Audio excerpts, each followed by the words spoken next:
اعوذ باللہ من الشیطان الرجیم بسم اللہ الرحمن الرحیم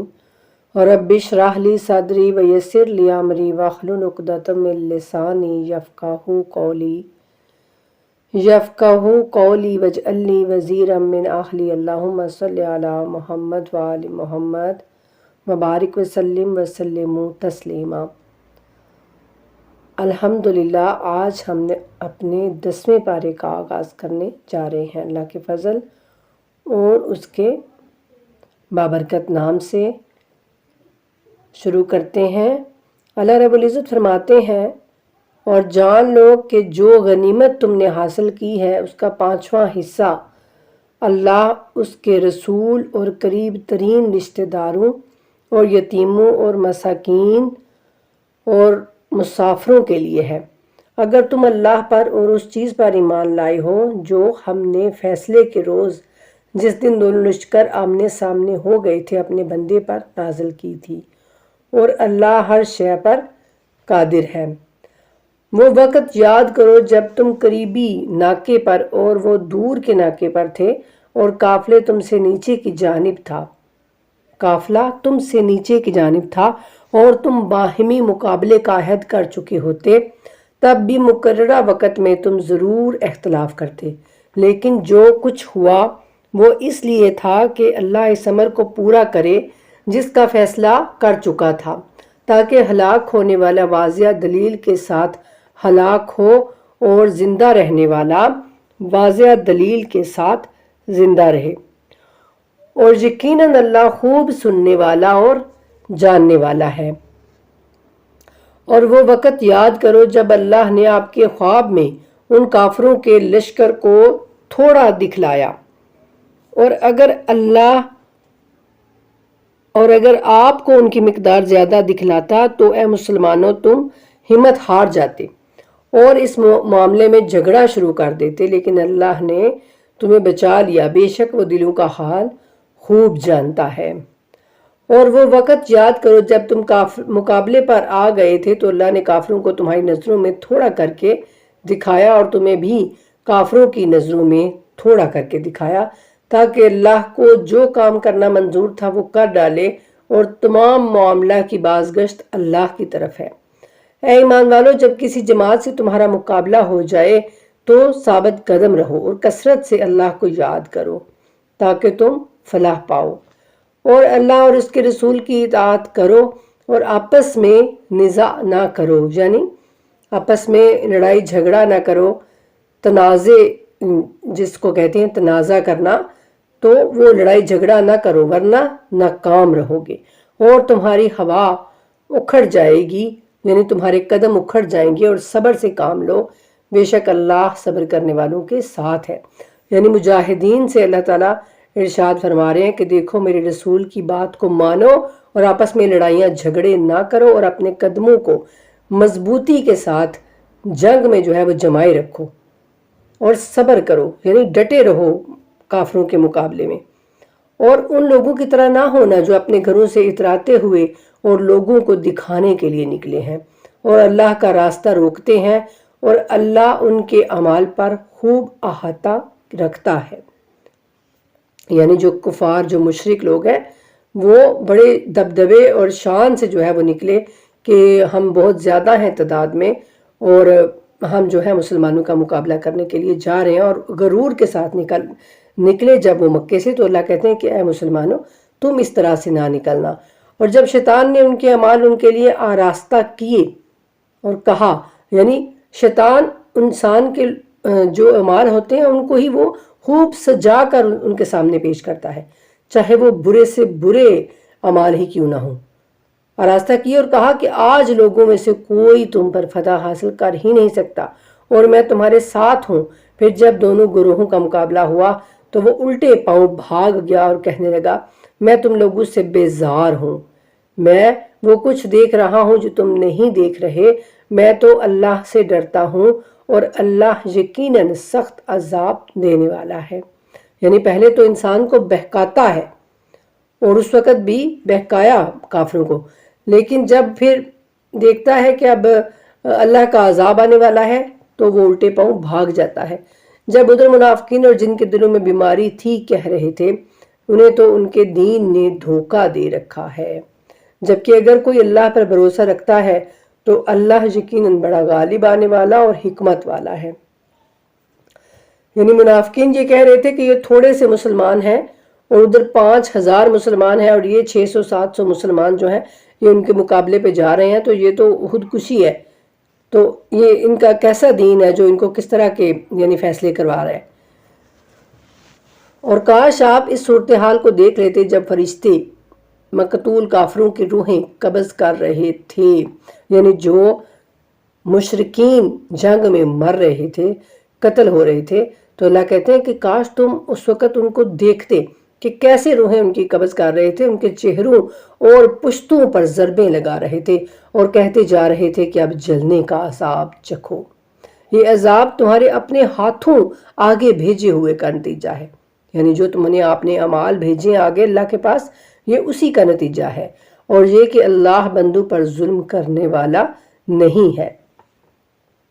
ان کا حال فرعونیوں اور ان سے پہلوں کا سا ہے،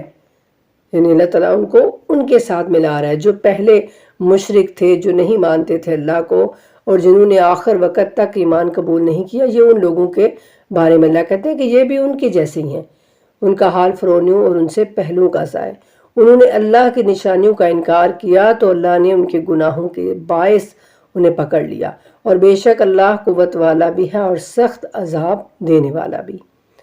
ایسا اس لیے ہوا کہ اللہ جو نعمت کسی قوم کو عنایت فرماتا ہے اس وقت تک اسے نہیں بدلتا جب تک وہ خود اسے نہیں بدلتے، اور یہ کہ اللہ خوب سننے والا اور جاننے والا ہے۔ یعنی اللہ کہتے ہیں کہ جب میں کسی قوم پر نعمت کرتا ہوں تو میں ان پر وہ مصیبتیں یا مشکلات یا عذاب نہیں لاتا جب تک وہ خود میری دی ہوئی نعمت کی ناقدری نہیں کرتے۔ وہ جب میری نعمت کی قدر نہیں کرتے، جب وہ اس کو پس پشت ڈال دیتے ہیں، تو پھر میں ان پر عذاب لے کے آتا ہوں۔ اور ایسے اللہ کہتے ہیں کہ جب کوئی مشرک، جب کوئی اس طرح سے نافرمان لوگ، نافرمان میری قوم جو ہے وہ اس طرح سے پڑی ہوئی ہوتی ہے کہ انہیں کوئی ایمان لانے کی فکر ہی نہیں ہوتی، انہیں اللہ کی جانب جو ہے وہ متوجہ ہی نہیں ہوتے، تو پھر اللہ بھی انہیں ان کے حال پر چھوڑ دیتے ہیں، اور جب وہ خود اللہ کی جانب بڑھتے ہیں تو پھر اللہ ان کو سیدھا راستہ دکھاتے ہیں۔ جیسے فرعون والوں اور ان سے پہلوں کا حال ہے، انہوں نے اپنے رب کی نشانیوں کو جھٹلایا تو ہم نے ان کے گناہوں کے سبب انہیں ہلاکت میں ڈال دیا اور فرعونیوں کو غرق کر دیا، کیونکہ وہ سب ظالم تھے۔ اور یقیناً اللہ کے نزدیک زمین پر چلنے والوں میں بدترین وہ لوگ ہیں جو کافر ہیں۔ یہاں اللہ مشرک نہیں کہہ رہے، جو کافر ہیں، یعنی جو بھی میری آیات کا انکار کرے گا، کفر کر دے گا، میرے رسول کی بات کو نہیں مانے گا، میرے قرآن کی بات کو نہیں مانے گا، تو اللہ کہتے ہیں کہ وہ اس طرح سے ہیں جیسے کہ زمین پر چلنے والے وہ بدترین، یعنی وہ مہلوک ہیں، بدترین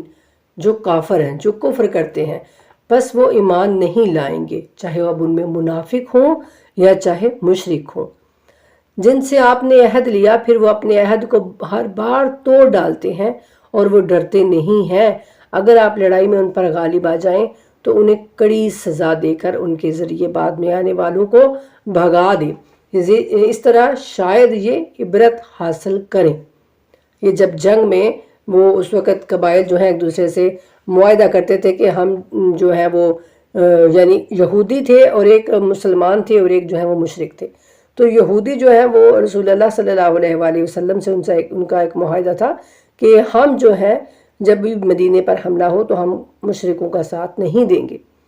تو اللہ کہتے ہیں کہ وہ اپنے اس معاہدے کو توڑ دیتے ہیں، وہ نہیں سنتے۔ تو آپ پھر جب آپ ایسا دیکھیں کہ اب انہوں نے معاہدہ توڑ دیا ہے تو آپ بھی ان کو خوب جو ہے وہ ماریں، تاکہ وہ آنے والے لوگوں کے لیے پھر عبرت بنے کہ اگر ہم نے بھی مسلمانوں کے ساتھ اس طرح سے دغا کیا، دھوکہ کیا، تو ہمارے ساتھ بھی یہی انجام ہوگا ہمارا۔ اور اگر آپ کو کسی قوم سے خیانت کا خوف ہو تو ان کا عہد اسی طرح مسترد کر دیں جیسے انہوں نے کیا، اور بے شک اللہ خیانت کاروں کو دوست نہیں رکھتا۔ یعنی خیانت جو ہے وہ بالکل بھی اسلام میں پسند نہیں ہے۔ خیانت جو ہے بہت ہی ناپسندیدہ عمل ہے. کسی بھی چیز میں خیانت کرنا، چاہے آپ وعدہ کر کے توڑ دیں، چاہے آپ کے پاس کسی نے کوئی امانت رکھی آپ اس میں خیانت کر دیں،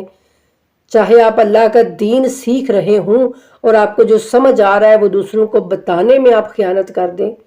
خیانت ہر قسم کی ہو سکتی ہے. کفار یہ خیال نہ کریں کہ وہ بچ نکلے ہیں، وہ ہمیں عاجز نہ کر سکیں گے. یعنی اللہ کہتے ہیں کہ جب وہ بھاگ گئے ہیں تو اب یہ نہ سمجھیں کہ وہ بس بچ گئے اور اللہ کو وہ عاجز کر سکتے ہیں. وہ ہمیں کبھی بھی عاجز نہیں کر سکیں گے. اور ان کفار کے مقابلے کے لیے تم سے جہاں تک ہو سکے طاقت مہیا کرو اور پلے ہوئے گھوڑوں کو مستعد رکھو تاکہ تم اس سے اللہ کے اور اپنے دشمنوں نیز دوسرے دشمنوں کو خوفزدہ کرو جنہیں تم نہیں جانتے. اللہ انہیں جانتا ہے اور راہ خدا میں جو کچھ تم خرچ کرو گے وہ تمہیں پورا دیا جائے گا اور تم پر زیادتی نہ ہوگی. یہاں اللہ رب العزت کہہ رہے ہیں کہ جو بھی امت اسلام والی امت ہے، مسلمان ہیں سب، وہ اس چیز کو جو ہے وہ مضبوطی کے ساتھ جو ہے وہ اس پر قائم رہیں. اپنے جو بھی جہاد کا سامان ہے اس کو بہت زیادہ اکٹھا کر کے رکھیں. اب ان دنوں میں وہ گھوڑے وغیرہ تھے اور تلواریں تھیں، اور آج کے دور میں بھی فوج جو ہے وہ بہترین طریقے سے سمجھ سکتی ہے کہ انہیں کن کن چیزوں کی ضرورت ہے. تو وہ چیزیں اللہ کہتے ہیں کہ وہ چیزیں ان کے پاس جو ہے وہ بہترین انداز میں موجود ہونی چاہیے. اور پھر جو یعنی اس وقت تو ظاہر ہے بہت وسائل کم تھے نا مسلمانوں کے پاس، تو پھر اللہ تعالیٰ کہتے تھے کہ جن کے پاس ہیں وہ دیں، جنگ کے لیے جہاد میں وہ حصہ ڈالیں پیسوں کا. تو اب تو الحمدللہ جو ہے وہ ایک حکومت بنی ہوتی ہے اور وہ سارا نظام اس طریقے سے چلتا ہے. لیکن اللہ اس آیت میں یہ کہہ رہے ہیں کہ تمہارے پاس اتنی طاقت ہونی چاہیے کہ دشمن جو ہے وہ تمہارے خوف سے ہر وقت ڈرا رہے، خوف زدہ رہے تم سے. لیکن جہاں آج ہم مسلمانوں کی حالت دیکھتے ہیں کہ مسلمان خود جو ہے وہ دشمن سے خوف زدہ ہیں. اب چاہے وہ دشمن مشرک ہو مودی کی شکل میں، چاہے وہ مشرک جو ہے وہ یہودیوں کی شکل میں ہو، اسرائیل، یا پھر وہ امریکہ جیسا ہو، تو مسلمان جو ہے وہ خود خوف زدہ ہیں آج اپنے دشمن سے. جبکہ اللہ کہتے ہیں کہ تمہارے اندر اتنی طاقت، اتنی پاور ہونی چاہیے کہ تمہارا دشمن تم سے ہر وقت ڈرتا رہے اور تم سے خوف زدہ رہے. اور اے رسول اگر وہ صلح و آشتی کی طرف مائل ہو جائیں، یعنی صلح کر لیں اور وہ آپ سے جنگ نہ کریں، تو پھر آپ بھی ان کی طرف مائل ہو جائیے.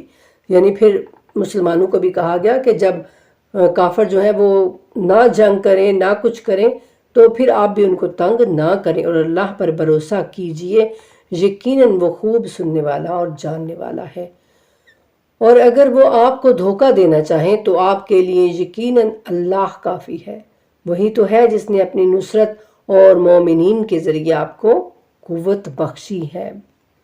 اور اللہ نے ان کے دلوں میں الفت پیدا کی ہے، اور اگر آپ روئے زمین کی ساری دولت خرچ کرتے تو بھی ان کے دلوں میں الفت پیدا نہیں کر سکتے تھے، لیکن اللہ نے ان کے دلوں کو جوڑ دیا. یقیناً اللہ بڑا غالب آنے والا اور حکمت والا ہے. یعنی اب جو مہاجر آئے تھے، جو انصار آئے تھے، وہ سب مل کر اب ایک قوم بن گئے تھے، ایک امت بن گئے تھے. تو اللہ کہتے ہیں کہ یہ میرے کرم اور میرے فضل کی وجہ سے ہوا ہے. اگر ساری دنیا کی دولت بھی خرچ کر دیتے تو ان کے دل جو ہے وہ اس طرح سے نہیں مل پاتے جیسے یہ میرے فضل اور میرے کرم کی وجہ سے یہ آپس میں بھائی بھائی بن گئے ہیں اور امت واحدہ بن گئے ہیں. تو اللہ کہتے ہیں کہ اللہ جو ہے وہ بڑا غالب اور حکمت والا ہے. اور اے نبی، آپ کے لیے اللہ اور مومنین میں سے جس نے آپ کی پیروی کی ہے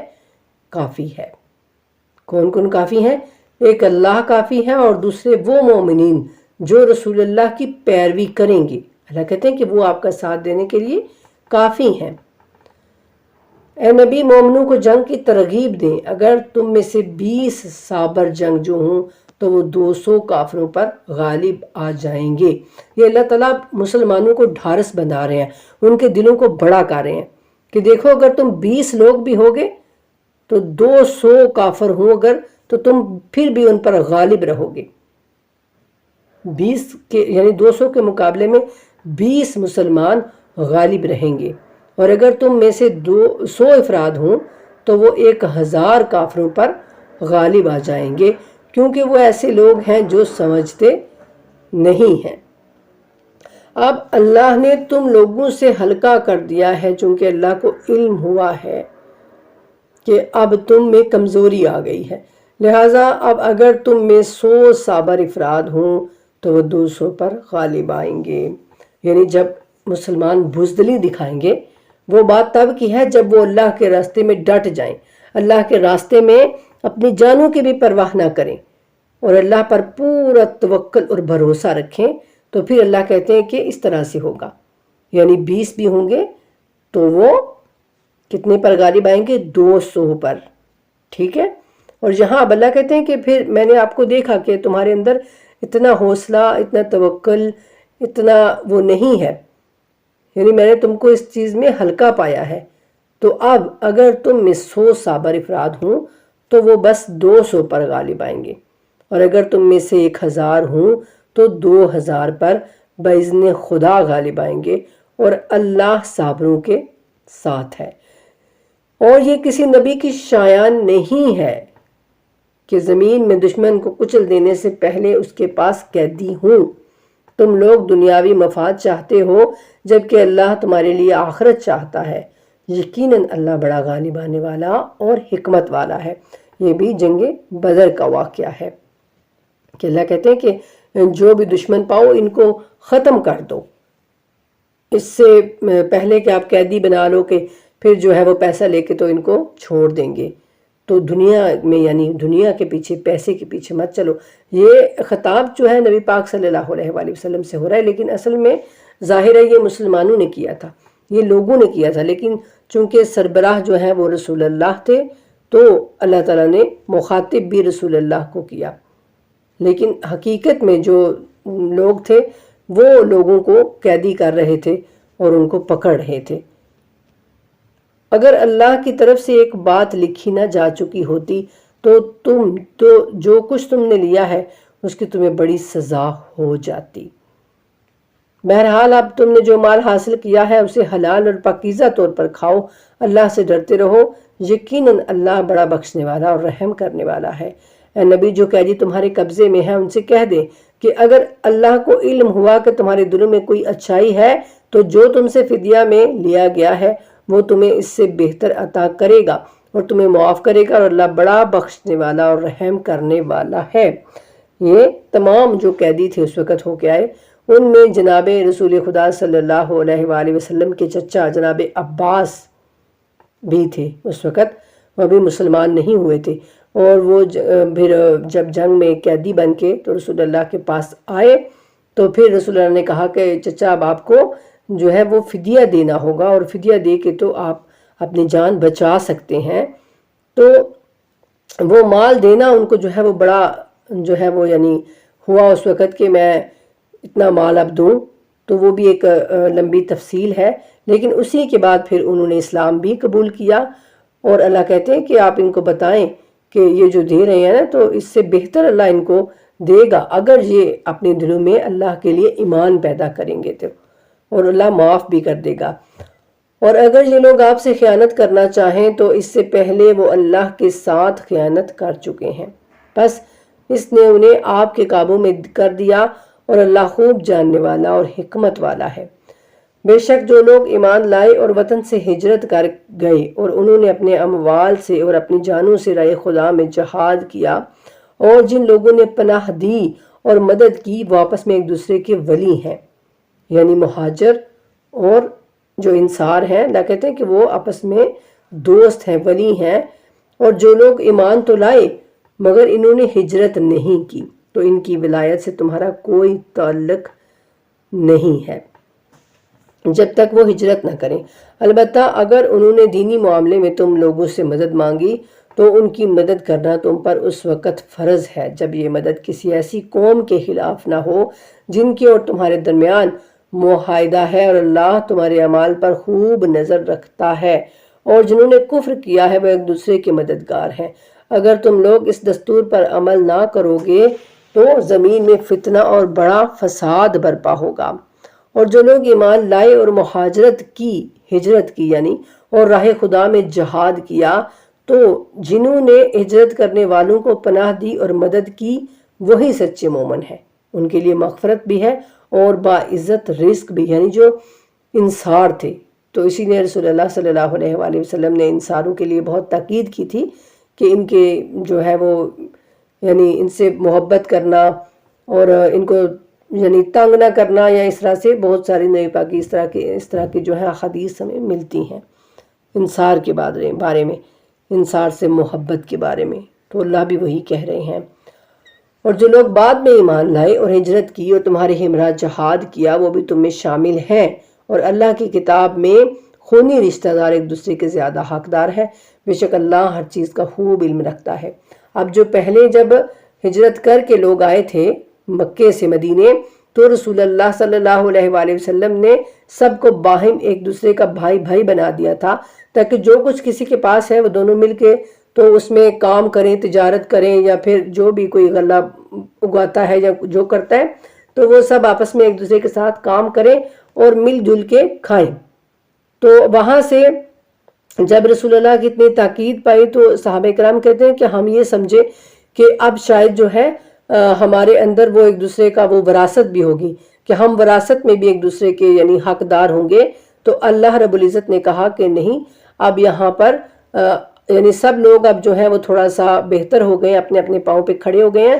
تو اب جو خونی رشتہ دار ہیں نا وہ زیادہ حقدار ہیں، جو ان کے قریبی رشتہ دار ہیں ان کی وراثت جو ہے وہ ان کو ملنی چاہیے، اور اس چیز کے وہ زیادہ حقدار ہیں۔ ٹھیک ہے، الحمدللہ ہمارا سورہ انفال ختم ہوا۔ آگے اب ہم سورہ توبہ کا جو ہے وہ سٹارٹ کرتے ہیں۔ سورہ توبہ سے، سورہ توبہ اس کو سورہ برات بھی کہتے ہیں اور سورہ عذاب بھی کہتے ہیں۔ یہ واحد سورہ ہے قرآن کریم میں کہ جو بسم اللہ سے سٹارٹ نہیں ہوتی ہے۔ اس سے ہمیں یہ بھی پتہ چلتا ہے کہ رسول اللہ صلی اللہ علیہ وآلہ وسلم نے خود یہ قرآن کریم جو ہے وہ ترتیب دیا، اور خود اس کا سارا جو ہے وہ جمع کیا، لکھوایا، اور پھر خود ہی اس کے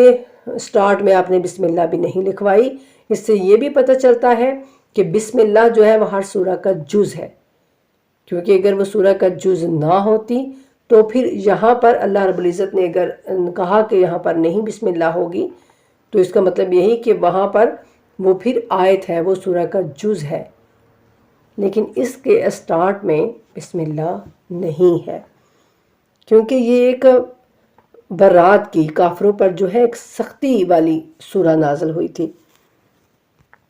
اور اسی کی آیتیں پھر رسول اللہ صلی اللہ علیہ وآلہ وسلم نے فرمایا تھا کہ آپ جا کے تو مشرکین کو سنا دیں۔ تو وہ ساری جو آیتیں تھیں وہ پھر حضرت علی علیہ السلام نے سنائی تھیں، یہ پہلی شاید 10 آیتیں تھیں، تو وہ جا کے آپ نے سنائی تھیں۔ تو اللہ کہتے ہیں کہ اعوذ باللہ، اس میں اعوذ باللہ ہم پڑھ سکتے ہیں، اللہ سے جو ہے وہ پناہ مانگ سکتے ہیں، لیکن بسم اللہ نہیں پڑھی جائے گی۔ اللہ تعالیٰ ارشاد فرماتے ہیں کہ اللہ اور اس کے رسول کی طرف سے اعلان بیزاری ہے، اعلان برات ہے ان مشرکوں کی طرف جن سے تمہارا معاہدہ تھا، بس تم لوگ اس ملک میں 4 مہینے چل پھر لو، اور جان رکھو کہ تم اللہ کو عاجز نہیں کر سکتے، اور یہ کہ اللہ کافروں کو رسوا کرنے والا ہے۔ اور اللہ اور اس کے رسول کی طرف سے حج اکبر کے دن لوگوں کے لیے اعلان ہے کہ اللہ اور اس کا رسول بھی مشرکین سے بیزار ہیں، یعنی بیزاری اللہ نے جو ہے وہ ظاہر کر دی، برات ظاہر کر دی۔ اور پس اگر تم توبہ کر لو تو یہ تمہارے حق میں بہتر ہے، اور اگر منہ پھیر لو گے تو جان رکھو کہ تم اللہ کو عاجز نہیں کر سکتے، اور کافروں کو دردناک عذاب کی خوشخبری سنا دو۔ البتہ جن مشرکین سے تمہارا معاہدہ تھا پھر انہوں نے تمہارے ساتھ کوئی قصور نہیں کیا اور نہ ہی تمہارے خلاف کسی کی مدد کی، تو ایسے لوگوں کے ساتھ جس مدت کے لیے معاہدہ ہوا ہے اسے پورا کرو، بے شک اللہ اہل تقوی کو دوست رکھتا ہے۔ یعنی یہاں پر اپنی مدت وہ پوری کرنا اور لڑائی جھگڑا نہ کرنا، اس سے بچنا اور وعدہ توڑنے سے بچنا، یہاں اللہ کہتے ہیں کہ یہ تقوی ہے۔ بس جب حرمت کے مہینے گزر جائیں تو مشرکین کو تم جہاں پاؤ قتل کرو اور انہیں پکڑو اور گھیرو اور ہر گھات پر ان کی طاق میں بیٹھو۔ پھر اگر وہ توبہ کر لیں اور نماز قائم کریں اور زکوٰۃ ادا کریں تو ان کا راستہ چھوڑ دو، بے شک اللہ بڑا درگزر کرنے والا اور رحم کرنے والا۔ یعنی اگر وہ مسلمان ہو جائیں، اس کا مطلب یہی نا کہ اگر وہ مسلمان ہوں گے تب بھی وہ نماز قائم کریں گے، لیکن اللہ تعالیٰ نے یہ نہیں کہا کہ وہ مومن بن جائیں یا وہ اسلام قبول کر لیں۔ اللہ تعالیٰ ان کی وہ صفتیں بتا رہے ہیں کہ اگر وہ یعنی نماز قائم کریں اور زکوٰۃ ادا کریں تو پھر تم ان کو چھوڑ دو۔ یعنی نماز اور زکوٰۃ جو ہے یہ اسلام کا سب سے اہم رکن اور جز ہے۔ اور اگر مشرکین میں سے کوئی شخص آپ سے پناہ مانگے تو اسے پناہ دے دیں تاکہ وہ کلام اللہ کو سن لے، پھر اسے اس کی امن کی جگہ پہنچا دے۔ ایسا اس لیے ہے کہ یہ لوگ جانتے نہیں ہیں۔ اور اللہ اور اس کے رسول کے نزدیک کوئی عہد مشرکین کے لیے کیسے ہو سکتا ہے بجز ان لوگوں کے جن سے تم نے مسجد الحرام کے پاس معاہدہ کیا ہے۔ بس جب تک وہ تمہارے ساتھ اس عہد پر قائم رہیں تو تم بھی ان کے ساتھ قائم رہو، یقیناً اللہ اہل تقوی کو دوست رکھتا ہے۔ ان سے عہد کیسے ہو سکتا ہے جبکہ اگر وہ تم پر غلبہ حاصل کر لیں تو وہ نہ تو تمہاری قرابت داری کا لحاظ کریں گے اور نہ عہد کا۔ وہ زبان سے تو تمہیں خوش کر دیتے ہیں مگر ان کے دل انکار پر تلے ہوئے ہیں اور ان میں اکثر لوگ فاسق ہیں۔ انہوں نے اللہ کی آیات کے عوض تھوڑی سی قیمت وصول کر لی ہے، پس وہ اللہ کے راستے سے ہٹ گئے ہیں۔ یہ لوگ جو کچھ کر رہے ہیں یقیناً وہ بہت برا ہے۔ تو یہ کسی مومن کے حق میں قرابت داری کا لحاظ کرتے ہیں، نہ تو یہ کسی مومن کے حق میں قرابت داری کا لحاظ کرتے ہیں اور نہ عہد کا، اور یہی لوگ زیادتی کا ارتکاب کرنے والے ہیں۔ بس اگر یہ لوگ توبہ کر لیں اور نماز قائم کریں اور زکوٰۃ دیں تو وہ تمہارے دینی بھائی ہیں، اور علم رکھنے والوں کے لیے ہم آیات کو واضح کر کے بیان کرتے ہیں۔ دیکھا نا، اللہ کہتے ہیں کھول کھول کے میں اپنی آیات کو بیان کرتا ہوں۔ اور اگر عہد کرنے کے بعد یہ لوگ اپنی قسمیں توڑ دیں اور تمہارے دین کی عیب جوئی کرنے لگ جائیں تو کفر کے اماموں سے جنگ کرو۔ یعنی جیسے اللہ کہتے ہیں جیسے کوئی اچھائی کی طرف بلانے والا بھی امام ہے نا، تو ایسے ہی کفر کے بھی امام ہیں جو تمہیں کفر کی جانب بلاتے ہیں، کیونکہ ان کی قسموں کا کوئی اعتبار نہیں، شاید وہ باز آ جائیں۔ کیا تم ایسے لوگوں سے نہیں لڑو گے جو اپنی قسمیں توڑ دیتے ہیں اور جنہوں نے رسول کو نکالنے کا ارادہ کیا تھا، یعنی مکہ والوں سے؟ پہلی بار تم سے زیادتی میں پہل بھی انہوں نے کی تھی۔ کیا تم ان سے ڈرتے ہو؟ اگر تم مومن ہو تو اللہ اس بات کا زیادہ حقدار ہے کہ تم اس سے ڈرو۔ ان سے لڑو تاکہ تمہارے ہاتھوں اللہ انہیں عذاب دے اور انہیں رسوا کرے اور ان پر تمہیں فتح دے اور مومنین کے دلوں کو ٹھنڈا کرے اور ان کے دلوں کا غصہ نکالے، اور اللہ جس کی چاہتا ہے توبہ قبول کرتا ہے، اور اللہ خوب جاننے والا اور حکمت والا ہے۔ کیا تم لوگوں نے یہ خیال کر رکھا ہے کہ یوں ہی چھوڑ دیے جاؤ گے؟ حالانکہ اللہ نے ابھی یہ بھی نہیں دیکھا کہ تم میں سے کس نے جہاد کیا اور کس نے اللہ اور اس کے رسول اور مومنین کے سوا کسی اور کو اپنا بھیدی نہیں بنایا، اور اللہ تمہارے اعمال سے خوب باخبر ہے۔ مشرکین کو یہ حق حاصل نہیں کہ اللہ کی مساجد کو آباد کریں، حالانکہ وہ خود اپنے کفر کی شہادت دے رہے ہیں۔ ان لوگوں کے اعمال برباد ہو گئے اور وہ آتش میں ہمیشہ رہیں گے۔ اللہ کی مسجدوں کو صرف وہی لوگ آباد کر سکتے ہیں جو اللہ اور روز آخرت پر ایمان رکھتے ہیں اور نماز قائم کرتے ہیں،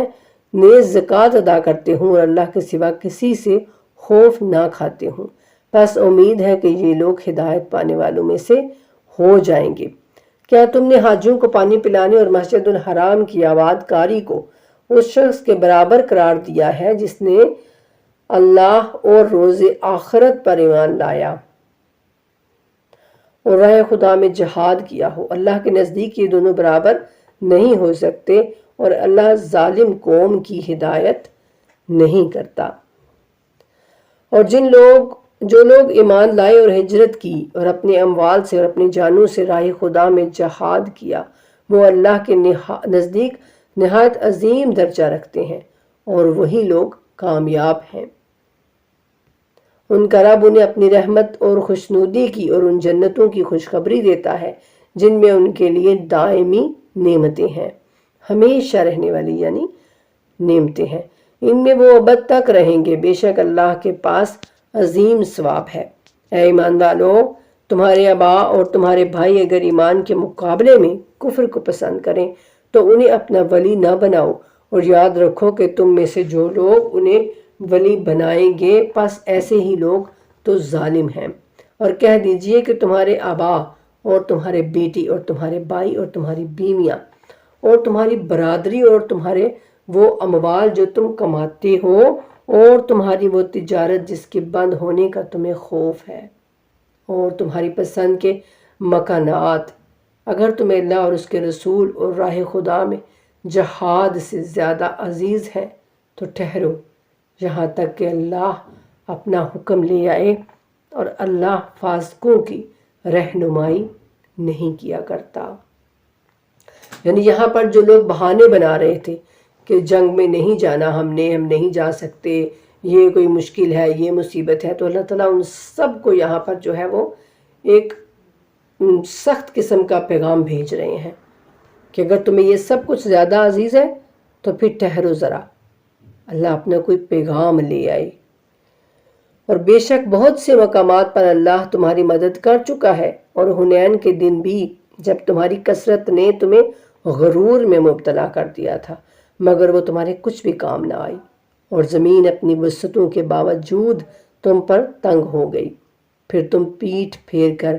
بھاگ کھڑے ہوئے۔ پھر اللہ نے اپنے رسول پر اور مومنین پر اپنی تسکین نازل فرمائی اور تمہیں نظر نہ آنے والے لشکر اتارے اور کفار کو عذاب میں مبتلا کر دیا، اور کفر اختیار کرنے والوں کی یہی سزا ہے۔ پھر اس کے بعد اللہ جس کی چاہتا ہے توبہ قبول فرماتا ہے، اور اللہ بڑا بخشنے والا اور رحم کرنے والا ہے۔ اور اے ایمان والو، مشرکین تو بلا شک ناپاک ہیں، لہٰذا اس سال کے بعد وہ مسجد الحرام کے قریب نہ آنے پائیں، اور اگر مشرکین کا داخلہ بند ہونے سے تمہیں غربت کا خوف ہے تو اس کی پرواہ نہ کرو، اگر اللہ چاہے تو جلد ہی تمہیں اپنے فضل سے بے نیاز کر دے گا، اور یقیناً اللہ بڑا جاننے والا بھی ہے اور حکمت والا بھی ہے۔ اب دیکھیں اللہ تعالیٰ قرآن میں فرما رہے ہیں کہ مشرکین جو ہیں وہ ناپاک ہیں، وہ مکے میں داخل نہیں ہو سکتے، مسجد الحرام میں داخل نہیں ہو سکتے۔ لیکن آج ہم سب دیکھ رہے ہیں کہ کیا ہو رہا ہے سعودیہ میں آج کیا کیا بننے جا رہا ہے۔ مشرکین بھی وہاں جا رہے ہیں، یہودی بھی وہاں جا رہے ہیں، اور پتہ نہیں کیا کیا پراپوگنڈا ہو رہا ہے اور کیا کچھ نہیں ہو رہا۔ تو اللہ ہم سب کو معاف کرے۔ پھر ہم کیسے کہتے ہیں کہ ہم اللہ کی قرآن پاک کی ہم بڑی جو ہے وہ تعظیم کرتے ہیں، ہم بڑا جو ہے اس کی ہم کوئی نہ اس کو فالو کرتے ہیں، نہ ہم نے بھی وہی اس کو پس پشت ڈال دیا ہے۔ وہی حال ہے ہمارا، جو اللہ کہتے ہیں نا کہ یہودیوں نے اس کو اپنی توریت کو پس پشت ڈال دیا تھا، تو وہی حال آج ہمارا بھی ہو رہا ہے، اور یہ اس کی پوچھ گچھ ہوگی۔ اللہ تعالیٰ یوں ہی بخش نہیں دیں گے، یوں ہی چھوڑ نہیں دیں گے۔ اور آگے اللہ کہتے ہیں کہ اہل کتاب میں سے جو اللہ اور روز آخرت پر ایمان نہیں لاتے اور اللہ اور اس کے رسول نے جو کچھ حرام کیا ہے اسے حرام نہیں ٹھہراتے اور دین حق بھی قبول نہیں کرتے، ان لوگوں کے خلاف جنگ کرو یہاں تک کہ وہ ذلیل ہو کر اپنے ہاتھ سے تمہیں جزیہ ادا کریں۔ اور یہود کہتے ہیں کہ عزیر اللہ کا بیٹا ہے، اور نصارہ کہتے ہیں کہ مسیح اللہ کا بیٹا ہے۔ یہ ان کے منہ کی باتیں ہیں، ان لوگوں کی باتوں کے مشابہ ہیں جو ان سے پہلے کافر ہو چکے، اللہ انہیں ہلاک کرے، یہ کدھر بہکتے پھرتے ہیں۔ انہوں نے اللہ کے علاوہ اپنے علماء اور راہبوں کو بھی اپنا رب بنا لیا ہے۔ اب یہاں دیکھیں، یہی آیت جو ہے نا، پوچھا گیا جناب امام جعفر صادق علیہ السلام سے کہ امام کیا وہ اپنے علماء کی عبادت کرنے لگے تھے؟ تو آپ نے فرمایا کہ نہیں، عبادت وہ اپنے اللہ کی کرتے تھے، نمازیں اسی کے لیے پڑھتے تھے، لیکن باتیں ساری وہ اپنے علماء کی مانتے تھے۔ وہ خود اپنی کتاب سے دور تھے، توریت سے بالکل دور تھے۔ وہ ان کو کوئی پتہ نہیں تھا کہ توریت میں کیا حلال ہے، کیا حرام ہے، کیا اچھا ہے، کیا برا ہے۔ جو بھی ان کے علماء کہتے وہ کہتے بس آمین، یہی ٹھیک ہے، یہی سچ ہے، اور وہی اسی کو عمل کرتے، اسی پر عمل کرتے۔ تو اس لیے اللہ کہتے ہیں کہ انہوں نے پھر اپنے علماء کو جو ہے وہ اپنا رب بنا لیا تھا۔ تو اللہ ہم سب کو معاف کرے کہ آج ہم بھی اب قرآن کو یوں ہی چھوڑے بیٹھے ہیں۔ قرآن میں کیا لکھا ہے ہم اس کو جاننے کی کوشش ہی نہیں کرتے، بس کہتے ہیں فلاں وہ مولوی جو ہے نا وہ ٹھیک ہے، نہیں وہ خطیب ٹھیک ہے، نہیں وہ عالم ٹھیک ہے، بس وہ جو ہم نے چنے ہوئے ہیں بس ہم کہتے ہیں وہ ٹھیک ہے، وہ جو کہتے ہیں ہم کہتے ہیں بس یہ ہے، ہمارے عالم نے یہ کہہ دیا، ہمارے مولوی نے یہ کہہ دیا، ہمارے مفتی نے یہ کہہ دیا تو یہ بالکل ٹھیک ہے۔ اس میں کوئی اب وہ چاہے وہ صحیح ہو چاہے وہ غلط ہو، اس سے ہمیں کوئی سروکار نہیں ہوتا۔ تو یہاں اس آیت کو اب آپ دیکھیے اور غور کیجئے، ذرا ہم سب اپنے اوپر غور کریں۔ اللہ کہتے ہیں کہ انہوں نے اللہ کے علاوہ اپنے علماء اور راہبوں کو اپنا رب بنا لیا ہے۔ راہب جو ہے وہ جو عیسائی ہیں وہ اپنے بڑوں کو، جو ان کے علماء عالم جو بڑے ان کو وہ راہب کہتے ہیں۔ تو یہاں یہود اور عیسائیوں کی اللہ مذمت کر رہے ہیں کہ دونوں نے ایسا کیا، اور مسیح ابن مریم کو بھی، حالانکہ انہیں یہ حکم دیا گیا تھا کہ خدائے واحد کے سوا کسی کی بندگی نہ کریں، جس کے سوا کوئی معبود نہیں، وہ ذات ان کے شرک سے پاک ہے۔ یہ لوگ اپنی پھونکوں سے نور خدا کو بجھانا چاہتے ہیں، مگر اللہ اپنے نور کو مکمل کرنے کے علاوہ کوئی بات نہیں مانتا، اگرچہ کفار کو ناگوار گزرے۔ یعنی اللہ کہتے ہیں کہ اللہ اپنے نور کو ضرور پورا کر کے رہے گا۔ ایک دن وہ آئے گا انشاءاللہ کہ پوری روح زمین پر صرف اسلام کا بول بالا ہوگا، صرف اسلام کا چرچا ہوگا، صرف قرآن پر عمل ہوگا انشاءاللہ، اور انشاءاللہ وہ دن دور نہیں ہے، اور یہ ہو کر رہے گا۔ اپنے رسول کو ہدایت اور دین حق کے ساتھ اسی نے بھیجا ہے تاکہ اسے ہر دین پر غالب کر دے، اگرچہ مشرکین کو برا ہی لگے۔ دیکھا نا آپ نے، اللہ کہتے ہیں کہ ہر دین پر اسلام غالب آ جائے گا انشاءاللہ، اور یہ اگرچہ مشرکوں کو برا لگے۔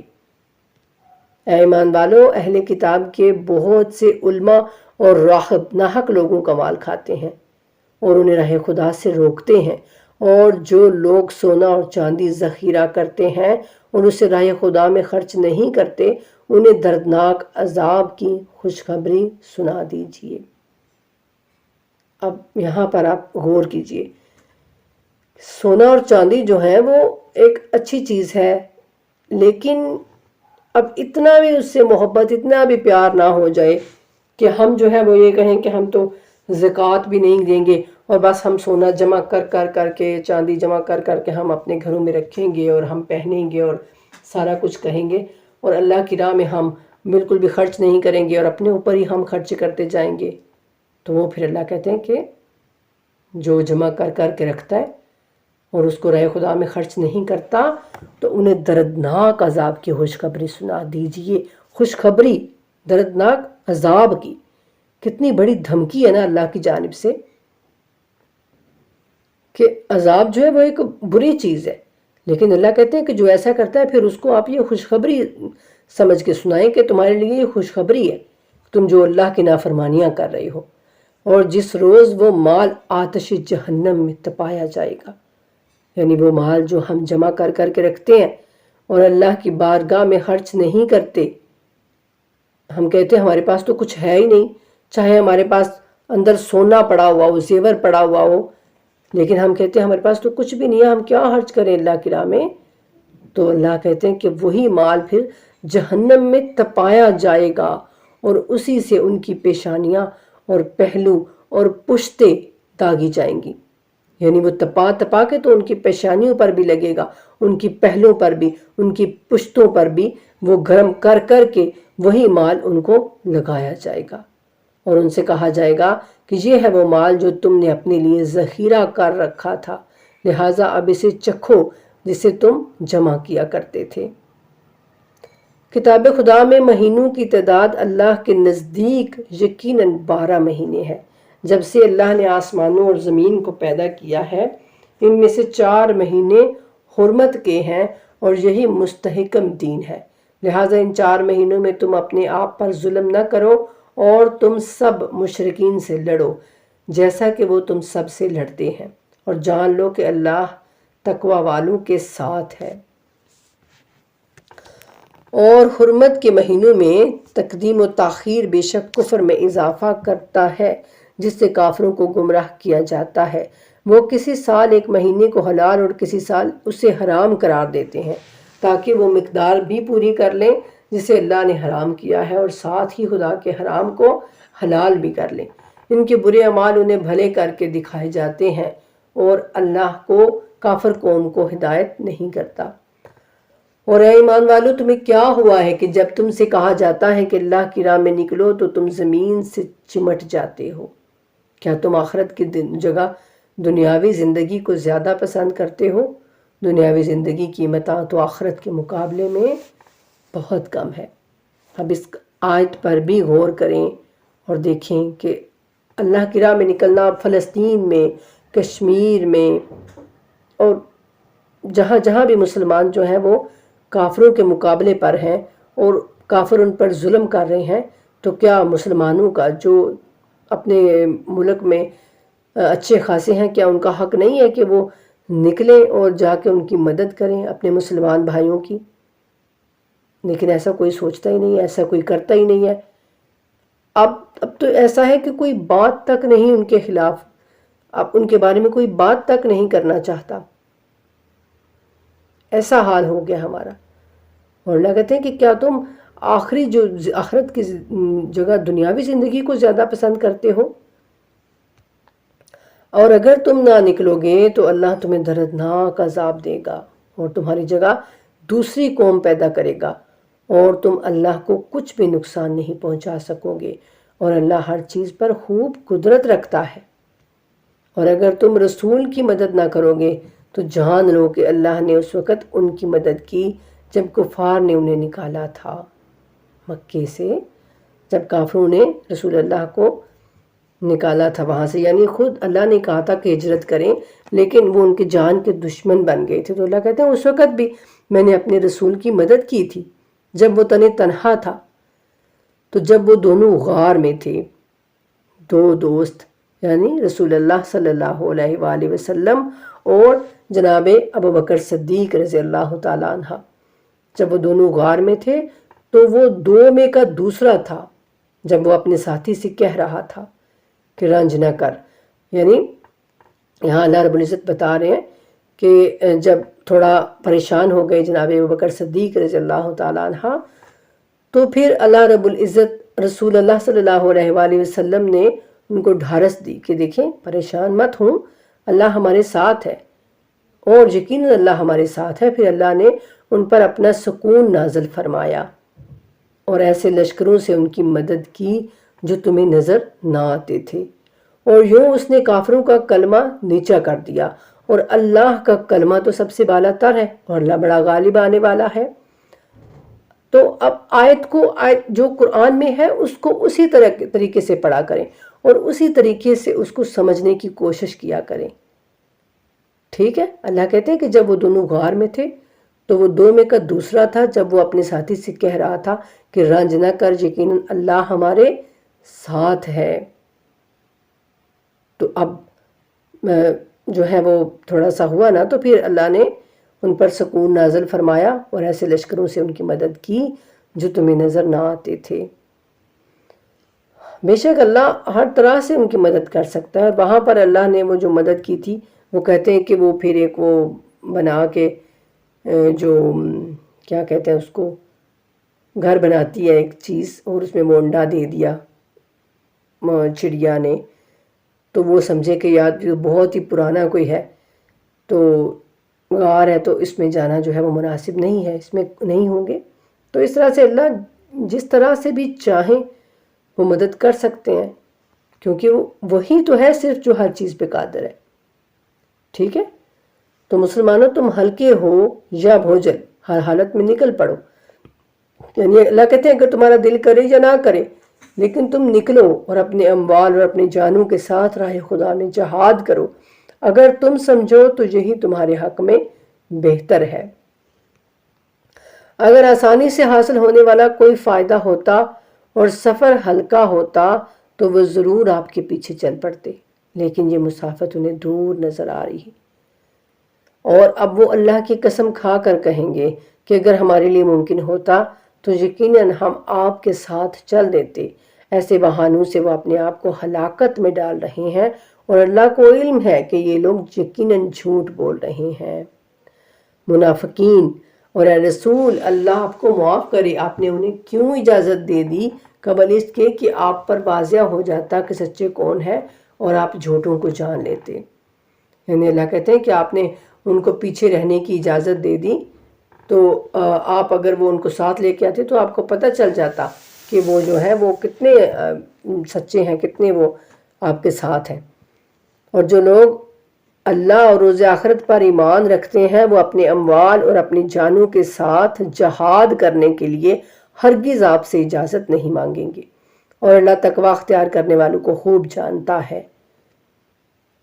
یعنی جو جن کے ایمان پکے ہیں تو وہ ان کے پاس اگر کچھ بھی نہ ہو تو وہ پھر بھی آ کے کہیں گے یا رسول اللہ ہمیں بھی ساتھ لے کے جائیے جہاد پہ۔ اور ایسی اجازت یقیناً وہی لوگ مانگیں گے جو اللہ اور یوم آخرت پر ایمان نہیں رکھتے اور ان کے دل شک میں مبتلا ہیں، بس اس طرح وہ اپنے شک میں بھٹک رہے ہیں۔ یعنی ایسی اجازت، کیسی اجازت؟ یعنی پیچھے رہنے والوں کی اجازت کہ یا رسول اللہ ہمیں مکے یہی مدینے میں چھوڑ جائیے اور ہمیں نہ لے کے جائیے۔ ایسی اجازت اللہ کہتے ہیں کہ وہی صرف مانگ سکتا ہے جو ایمان نہیں رکھتا، اور اگر وہ نکلنے کا ارادہ رکھتے تو اس کے لیے سامان کی کچھ تیاری کرتے، لیکن اللہ کو ان کا اٹھنا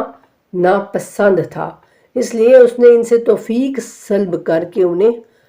ہلنے نہ دیا۔ یعنی جب ہمارے اندر نعوذ باللہ استغفر اللہ، اللہ ہم سب کو معاف کرے، اللہ ہم سب کے سینوں کو، ہمارے دلوں کو ایمان سے معمور کر دے۔ اللہ کہتے ہیں کہ جب کسی دل میں ایمان نہیں ہوتا، جب کسی کا مجھ پہ یقین نہیں ہوتا، جو مجھ پر توکل نہیں کرتا، جس کو مجھ سے پیار نہیں ہوتا، تو پھر میں اس سے یہ ساری نیک کام کرنے کی توفیق جو ہے نا وہ سلب کر لیتا ہوں۔ تو ہمیں بالکل بھی اکڑنا نہیں چاہیے اگر ہم نماز پڑھ رہے ہیں تو، بلکہ ہمیں تو اس رب کا شکر ادا کرنا چاہیے کہ وہ ہمیں توفیق دے رہا ہے کہ ہم اس کے آگے سربہ سجود ہو رہے ہیں۔ اگر ہم کوئی بھی نیکی کا کام کرتے ہیں، اگر ہم کسی کو کچھ دے دیتے ہیں تو اس پر بھی ہمیں اکڑنا نہیں چاہیے، ہمیں تکبر نہیں کرنا چاہیے کہ یہ تو وہ توفیق دے رہا ہے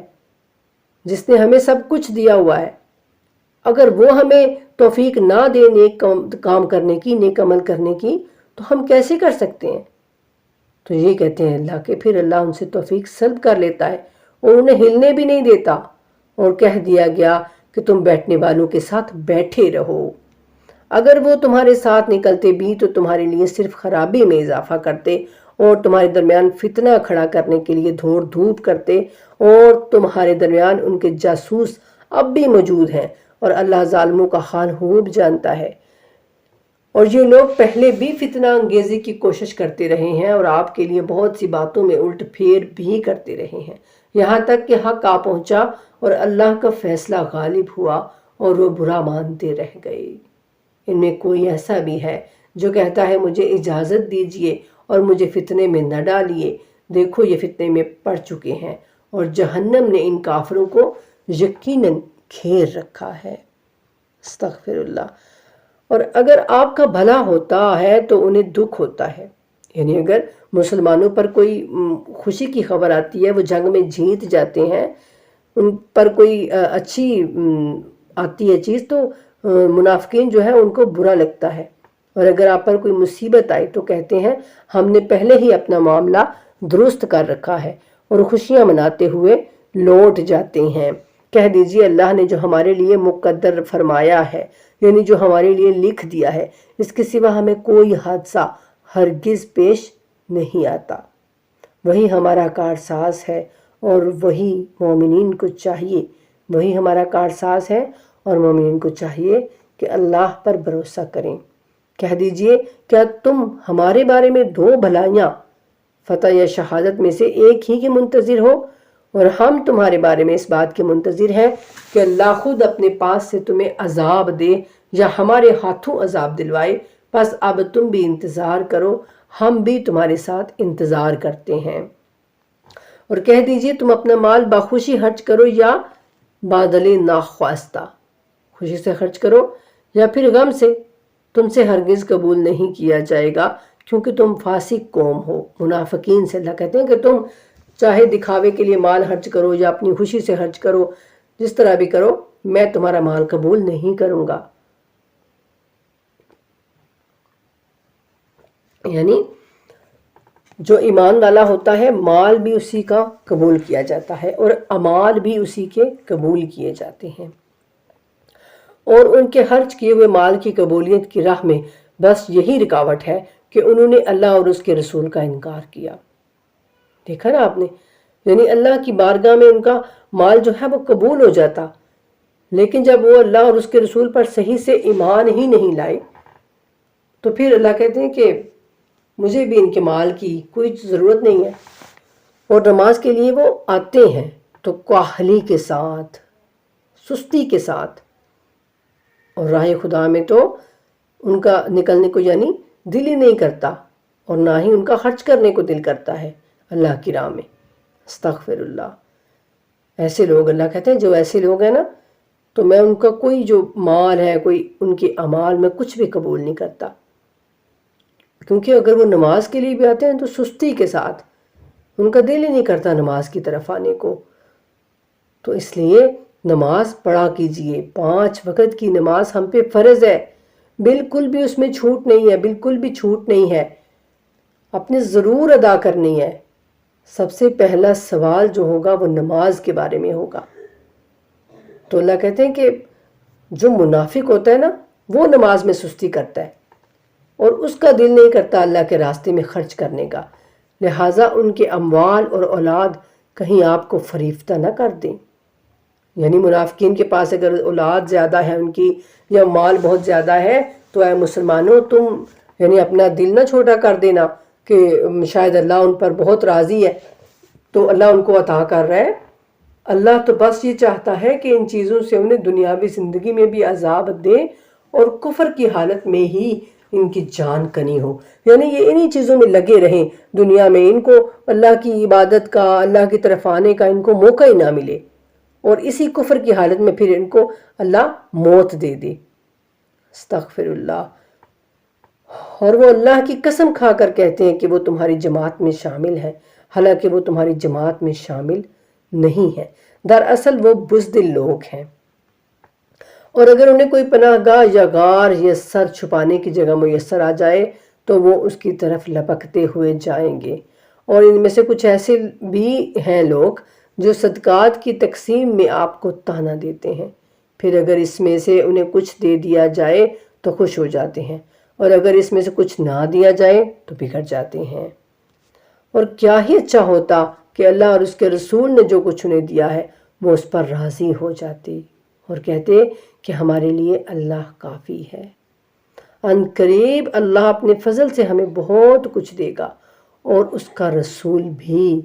ہم اللہ سے لو لگائے بیٹھے ہیں، یعنی جب مال غنیمت آتا تو جب آپ تقسیم کرتے تو بہت سارے لوگ ایسے ہوتے جو آپ پر ہی نعوذ باللہ نبی پر طعن کرتے کہ آپ نے یہ ٹھیک سے جو ہے وہ بانٹا نہیں ہے رسول اللہ صلی اللہ علیہ وآلہ وسلم۔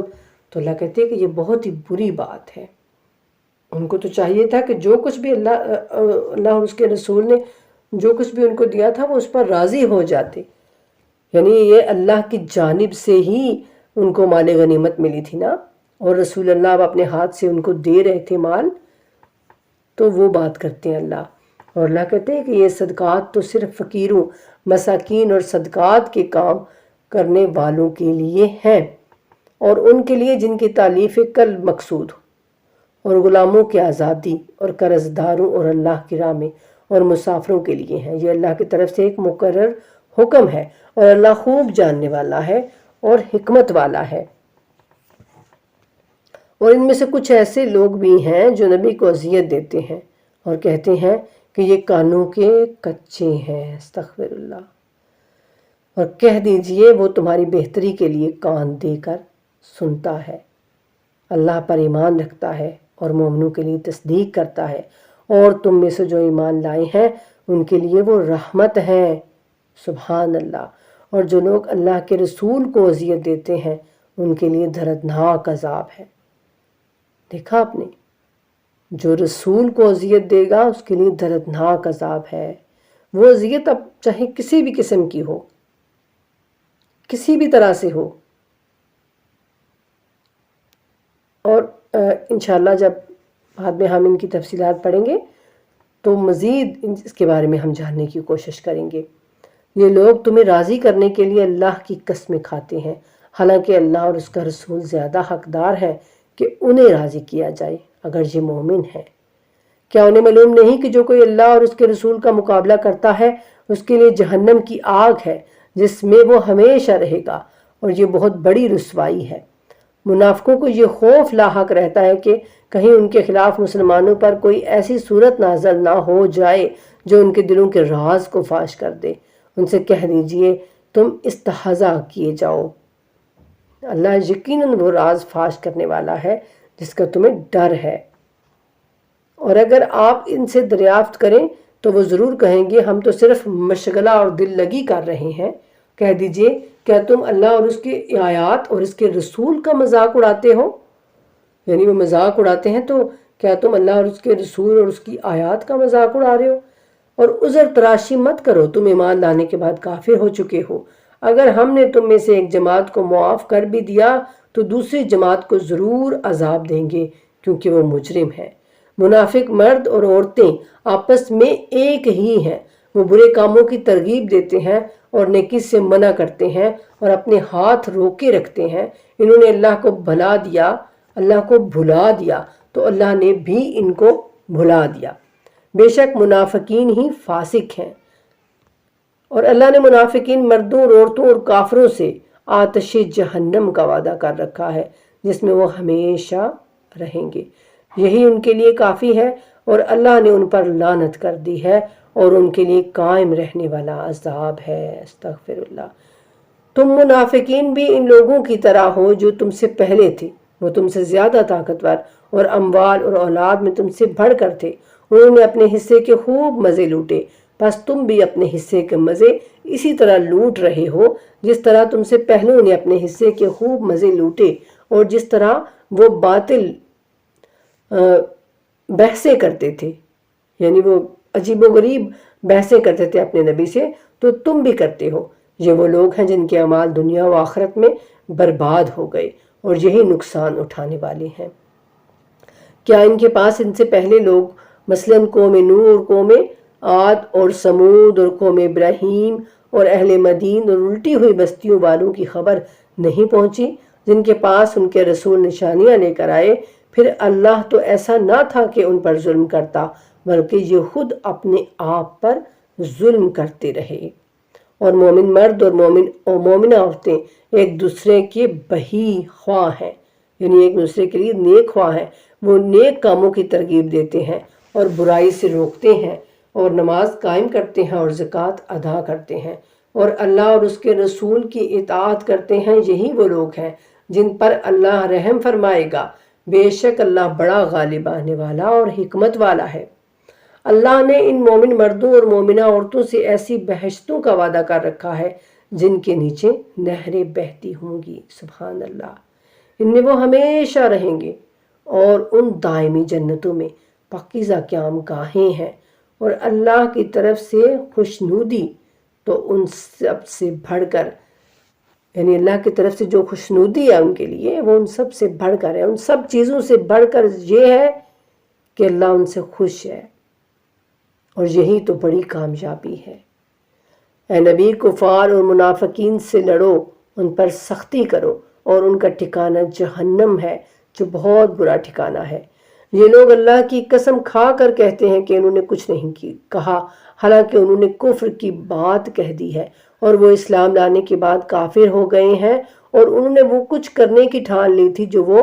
نہ کر پائے، اور انہیں اس بات پر غصہ ہے کہ اللہ اور اس کے رسول نے اپنے فضل سے ان مسلمانوں کو دولت سے مالا مال کر دیا ہے۔ بس اگر یہ لوگ توبہ کر لیں تو ان کے حق میں بہتر ہوگا، اور اگر وہ منہ پھیر لیں تو اللہ انہیں دنیا و آخرت میں دردناک عذاب دے گا، اور روئے زمین پر ان کا نہ تو کوئی کارساز ہوگا اور نہ مددگار۔ اور ان میں سے کچھ ایسے بھی ہیں جنہوں نے اللہ سے عہد کر رکھا تھا کہ اگر اللہ نے ہمیں اپنے فضل سے نوازا تو ہم ضرور خیرات کیا کریں گے اور ضرور نیک لوگوں میں سے ہو جائیں گے، لیکن جب اللہ نے انہیں اپنے فضل سے نوازا تو وہ اس میں بخل کرنے لگے، یعنی کنجوسیاں کرنے لگے، اور عہد سے روگردانی کرتے ہوئے پھر گئے۔ یعنی پہلے کہتے تھے کہ اللہ ہم کو دے تو ہم جو ہے اللہ کی راہ میں خیرات کریں گے اور نیک بن کے رہیں گے، لیکن جب اللہ نے ان کو نوازا، ان کو دیا، تو پھر وہ کنجوسیاں کرنے لگے اور اللہ کے حکم سے پھر گئے۔ بس اللہ نے ان کے دلوں میں اپنے حضور پیشی کے دن تک نفاق کو باقی رکھا، یعنی اللہ نے ان کے اندر پھر منافقت جو ہے وہ کوٹ کوٹ کر بھر دی، کیونکہ انہوں نے اللہ کے ساتھ بد عہدی کی اور وہ جھوٹ بولتے رہے۔ کیا انہیں معلوم نہیں کہ اللہ ان کے پوشیدہ رازوں اور سرگوشیوں سے بھی واقف ہے، اور یہ کہ اللہ غیب کی باتوں سے بھی خوب آگاہ ہے؟ جو لوگ ان مومنوں کا مذاق اڑاتے ہیں، جو برضا اور رغبت خیرات کرتے ہیں اور جنہیں اپنی محنت و مشقت کے سوا کچھ بھی میسر نہیں، ان پر ہنستے بھی ہیں، اللہ ان کا مذاق اڑاتا ہے اور ان کے لیے دردناک عذاب ہے۔ یعنی جب کہیں جہاد کے لیے کوئی ضرورت پڑتی اور جو ظاہر ہے کچھ امیر تھے تو وہ زیادہ لے کے آتے پیسہ، جو کوئی غریب ہوتا وہ تھوڑا لے کے آتا، تو جو وہ زیادہ لا رہے تھے وہ کہتے کہ یہ دیکھو یہ کیا دے رہا ہے، اس کا کیا اتنے پیسوں کا کیا بننا ہے وہاں؟ تو وہ اللہ کہتے ہیں کہ وہ جو اپنی اللہ کی رضا کے لیے اور اللہ کی رغبت کے لیے خیرات کرتے ہیں، تو یہ پھر اپنی محنت مشقت کے سوا ان کو کچھ بھی میسر نہیں ہے، یہ ان پر ہنستے ہیں، یعنی وہ اپنی محنت کے پیسے دیتے ہیں۔ تو اے رسول، آپ ایسے لوگوں کے لیے مغفرت کی دعا کریں یا دعا نہ کریں، مساوی ہے ان کے لیے، بہتر ہے، یعنی ان کے لیے برابر ہے کہ آپ ان کے لیے دعا کریں یا نہ کریں۔ یعنی آپ کی دعا بھی، مغفرت کی دعا بھی منافقوں کے لیے میں قبول نہیں کروں گا۔ اگر 70 بار بھی آپ ان کے لیے مغفرت طلب کریں گے تو بھی اللہ انہیں ہرگز معاف نہیں کرے گا، یہ اس لیے کہ انہوں نے اللہ اور اس کے رسول کے ساتھ کفر کیا ہے، اور اللہ فاسقین کو ہدایت نہیں دیتا۔ یہ کہتے ہیں کہ یہ سب سے بڑا منافق جب عبداللہ ابن ابی تھا، وہ جب مرا نا تو رسول اللہ نے اس کے لیے جو ہے اس کے بیٹے نے کہا کہ آپ جو ہے میرے باپ کی یہ خواہش تھی کہ آپ نماز جنازہ پڑھائیں، تو اللہ نے منع کر دیا۔ اللہ رب العزت نے کہا کہ نہیں، ان کے لیے مغفرت کی دعا نہ کریں، اور اگر آپ 70 بار بھی مغفرت کی دعا کریں گے تو اللہ ان کو معاف نہیں کرے گا۔ تو رسول اللہ صلی اللہ علیہ وآلہ وسلم پھر جو ہے وہ بہت غمگین ہوئے، اور آپ نے فرمایا کہ کاش میرا رب یہ کہتا کہ رسول اگر آپ 70 مرتبہ ان کے لیے مغفرت کی دعا کریں تو میں ان کو معاف کر دوں گا، تو باخدا میں 70 مرتبہ ان کے لیے مغفرت کی دعا کرتا۔ تو یہاں سے ہمیں یہ پتہ چلتا ہے کہ اگر ہم اللہ اور اس کے رسول کی مانیں گے نہیں تو پھر رسول اللہ کی شفاعت ہمارے حق میں نہیں ہونے والی ہے۔ رسول کی شفاعت اسی کے حق میں ہوگی جو اللہ اور اس کے رسول کے بتائے ہوئے احکامات کے مطابق اپنی زندگی کو گزارتا رہے گا اور اللہ سے ڈرتا رہے گا اور تقوی اختیار کرتا رہے گا، تو پھر اس کے لیے ہوگی رسول اللہ کی شفاعت۔ غزوہ تبوک میں پیچھے رہ جانے والے رسول اللہ کا ساتھ دیے بغیر بیٹھے رہنے پر خوش ہیں۔ انہوں نے اپنے اموال اور اپنی جانوں کے ساتھ راہ خدا میں جہاد کرنے کو ناپسند کیا اور کہنے لگے اس گرمی میں مت نکلو، کہہ دیجئے جہنم کی آتش کہیں زیادہ گرم ہے اور کاش وہ سمجھ پاتے۔ یہ غزوہ تبوک کی بات ہو رہی ہے۔ بس انہیں چاہیے کہ کم ہنسا کریں اور زیادہ رویا کریں، یہ ان کے اعمال کا بدلہ ہے جو وہ کرتے رہے ہیں۔ پھر اگر اللہ آپ کو ان میں سے کسی گروہ کے پاس واپس لے جائے اور وہ آپ کے ساتھ نکلنا چاہیں، اجازت مانگے، تو آپ کہہ دیں کہ آپ تو میرے ساتھ ہرگز نہیں نکلو گے اور نہ ہی میرے ساتھ کسی دشمن سے لڑائی کرو گے۔ پہلی مرتبہ تم نے بیٹھے رہنے کو پسند کیا، لہٰذا پیچھے رہنے والوں کے ساتھ ہی بیٹھے رہو۔ یہاں پر حتمی اللہ تعالیٰ نے یہ فیصلہ کر دیا کہ اب منافقین کہیں بھی آپ جائیں جہاد میں تو منافقین آپ کے ساتھ نہیں جائیں گے، اور ان میں سے جو کوئی مر جائے اس پر آپ کبھی بھی نماز نہ پڑھیں اور نہ ہی اس کی قبر پر کھڑے ہوں۔ انہوں نے اللہ اور اس کے رسول کے ساتھ کفر کیا ہے اور وہ نافرمانی کی حالت میں مرے ہیں، اور ان کی دولت اور اولاد کہیں آپ کو فریفتہ نہ کریں۔ اللہ تو بس ان چیزوں کے ذریعے انہیں دنیا میں عذاب دینا چاہتا ہے اور چاہتا ہے کہ ان کی جان کنی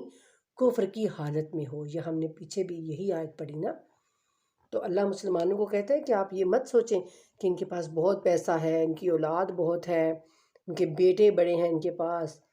تو یہ سب تو دنیا کی آزمائش ہے۔ اور جب کوئی ایسی صورت نازل ہوتی ہے جس میں کہا جاتا ہے کہ تم پر اللہ پر ایمان لاؤ اور اس کے رسول کی مدد کرو، یعنی جہاد کرو ان کے ساتھ مل کے، تو ان منافقین میں سے دولت مند افراد آپ سے اجازت طلب کرتے ہیں اور کہتے ہیں کہ ہمیں چھوڑ جائیں کہ ہم بیٹھنے والوں کے ساتھ بیٹھے رہیں۔ انہوں نے گھر بیٹھنے والی عورتوں میں شامل رہنا پسند کیا اور ان کے دلوں پر مہر لگا دی گئی، بس وہ کچھ سمجھتے ہی نہیں۔ جبکہ رسول اور ان کے ساتھ ایمان لانے والوں نے اپنے اموال، اپنی جانوں کے ساتھ جہاد کیا، اور اب ساری خوبیاں انہی کے لیے ہیں اور وہی کامیابی حاصل کرنے والے ہیں۔ ان کے لیے اللہ نے ایسی جنتیں تیار کی ہیں جن کے نیچے نہریں بہتی ہوں گی، ان میں وہ ہمیشہ رہیں گے، اور یہی عظیم کامیابی ہے۔ اور کچھ عذر تراشنے والے صحرا نشین بھی آپ کے پاس آئے کہ انہیں بھی پیچھے رہ جانے کی اجازت دی جائے، اور جنہوں نے اللہ اور اس کے رسول کے ساتھ جھوٹ بولا وہ گھروں میں بیٹھے رہے۔ ان میں سے جو کافر ہو گئے ہیں انہیں عنقریب دردناک عذاب پہنچے گا۔ ضعیفوں اور مریضوں اور ان لوگوں پر جن کے پاس خرچ کرنے کے لیے کچھ نہیں ہے کوئی گناہ نہیں، بشرطیکہ کہ وہ اللہ اور اس کے رسول کے خیر خواہ ہوں۔ نیک لوگوں پر الزام کی کوئی راہ نہیں ہوتی، اور اللہ بڑا معاف کرنے والا اور رحم کرنے والا ہے۔ اور نہ ہی ان لوگوں پر کوئی الزام ہے جنہوں نے آپ سے درخواست کی تھی کہ آپ ان کے لیے سواری فراہم کریں، تو آپ نے کہا کہ میرے پاس کوئی سواری موجود نہیں کہ تمہیں اس پر سوار کروں۔ یہ سن کر وہ واپس گئے جبکہ ان کی آنکھیں اس غم میں آنسو بہا رہی تھیں کہ ان کے پاس خرچ کرنے کے لیے کچھ نہ تھا۔ یعنی اللہ کہتے ہیں کہ کوئی میرے ایسے بھی نیک بندے ہوتے ہیں جو جہاد میں جانے کے لیے آپ سے اجازت طلب کرتے ہیں، لیکن آپ کے پاس پھر ان کو دینے کے لیے سواری موجود نہیں ہوتی، اور وہ روتے ہوئے واپس چلے جاتے ہیں کہ ان کے پاس ایسا کچھ نہیں ہے جو وہ اللہ کے راستے میں خرچ کر سکے۔ الزام تو بس ان لوگوں پر ہے جو دولت مند ہونے کے باوجود آپ سے درخواست کرتے ہیں کہ جہاد سے معاف کیجیے۔ انہوں نے گھر بیٹھنے والی عورتوں میں شامل رہنا پسند کیا اور اللہ نے ان کے دلوں پر مہر لگا دی، لہٰذا وہ نہیں جانتے۔ وما علینا الا البلاغ المبین۔ ہمارا 10واں پارہ جو ہے وہ مکمل ہوا۔ اللہ کا شکر اور اس کا کرم ہے۔ الحمدللہ دیکھیے کیسے ایک عشرہ جو ہے وہ گزرنے بھی والا ہے۔ صبح الحمدللہ ہمارا 10واں روزہ ہو جائے گا۔ پاکستان میں جو ہے وہ کل نامہ ہوگا، تو اس طرح سے یہ دن جو ہے وہ اس طرح سے گنتی کے ہوتے ہیں کہ پتہ ہی نہیں چلتا اور گزر جاتے ہیں۔ تو اللہ تعالیٰ ہم سب کو اس مہینے کی برکتیں، رحمتیں سمیٹنے کی توفیق عطا کرے، اور زیادہ سے زیادہ اللہ تعالیٰ ہمیں توفیق دے کہ ہم اس کے قریب ہو سکیں، اپنے اللہ کا قرب پا سکیں۔ یہ مہینہ اللہ کی قربت کا ہے، تو اللہ تعالیٰ سے دعا ہے کہ اللہ تعالیٰ ہم سب کو اپنے قریب کر لیں، ہمارے گناہوں کو معاف کر دیں، ہماری غلطیوں سے درگزر کریں، ہمارے